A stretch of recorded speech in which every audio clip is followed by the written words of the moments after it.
காலையில் நான் Vikramasingapuram agri school போயிட்டு வரும்போது நடந்த சம்பவம். ஒரு பள்ளி மாணவர் +2 படிக்காப்புல விக்கியபுரத்தில் பேர் பிரகாசம். கூட்ட நெரிசலில் படியில் எந்த பசங்க தள்ளி விட்டாங்களோ அவனே கீழே விழுந்தான்னு தெரியல. கீழே விழுந்தான். நம்ம தான் தூக்கி போலீஸ் எல்லாரும் வந்து 108ல் ஏற்றி விட்டோம்.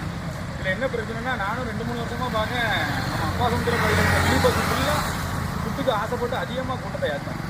அதனால் இந்த பிள்ளைகளோட வாழ்க்கை பாதிப்பு மண்டையில் அடிபட்டுருக்கு. ஹைக்ரவுண்டு கொண்டு போயிருக்காங்க. ஆனால் வருஷத்துக்கு ஒரு 10லேருந்து 20 பேரை மினி பஸ்ஸுக்காரங்க ஏற்றி கொண்டுறாங்க. அது என்னென்னு தெரியல.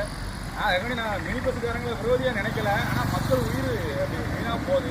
இதுக்கு வந்து காவல்துறையும் பொறுப்பேற்கணும், நம்ம வட்டார போக்குவரத்து கழகமும் சேர்ந்து இதை சரியான முறையில் நடவடிக்கை எடுத்து மினி பஸ்ஸுக்காரங்க டிரைவர் கண்டக்டர் அந்த முதலாளிக்கும் ஒரு வேண்டுகோள் வைங்க.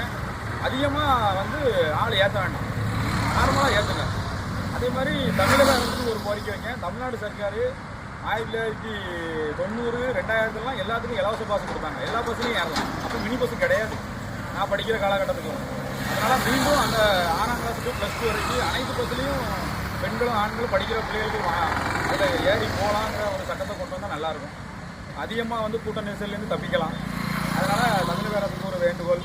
ஆனால் டெய்லி இப்படி ஒரு வாரத்துக்கு 2 ஆக்சிடென்ட் ஆகுனா பையங்க வாழ்க்கை பூரா பாதிக்கும். அதே மாதிரி மினி பஸ்ஸில் இன்னொன்று என்னென்னா, அந்த டிரைவர் கண்டக்டர் ஒரு ஆள் எங்கே இருந்தாலும் கூட எந்த இடத்துலனாலும் வண்டியை நிப்பாட்டுதாங்க. ஆனால் பின்னாடி வரவங்க வந்து 10 மீட்டர் இடைவெளி விட்டு வந்தால் கூட அந்த பஸ்ஸு நிற்காது. ஸ்டாப்பில் தானே நிற்கும். நிறைய பேர் பின்னாடி வந்து மோதிடுதான். மோதி கேட்டால் நாங்கள் பொறுப்பு இல்லை, நீங்கள் வந்து மோதுங்க. நான் நிறைய நோட் பண்ணியிருக்கேன். அந்த மாதிரிலாம் அசம்பவங்கள் நடக்கக்கூடாது. தயவு செய்து மினி பஸ் டிரைவர் கண்டக்டரும் சரி, அந்த ஓனரும் சரி, அவங்கெல்லாம் அதை